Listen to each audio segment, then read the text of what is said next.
Някой въобще чувал ли е за сметана за къпане? Или след 30 съм изостанала с модните тенденции? Ето това буквално е лакомство за измиване и едновременно подхранване на кожата.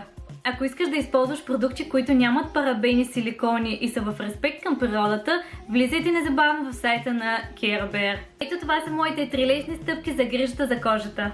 Ексфолирай, премахни несъвършенствата и хидратирай. Ето за това ви говоря. Пухкава пяна, съчетана с олия от краставица, касис, кокос и жожоба. Много ми харесва идеята за лъжичката, с която бъркаш в бурканчето. След баня оставя кожата ви копринено мека и хидратирана. След летния сезон моята кожа е изключително суха и лющеща. И ти имаш такъв проблем, ти препоръчвам да използваш скраб за тяло с ексфолиращи захарни кристали. Нанася се с масажиращи движения, след което се изплаква. Да не забравиш да добавиш хидратиращия крем на Care Bear, който е с австралийски екстракт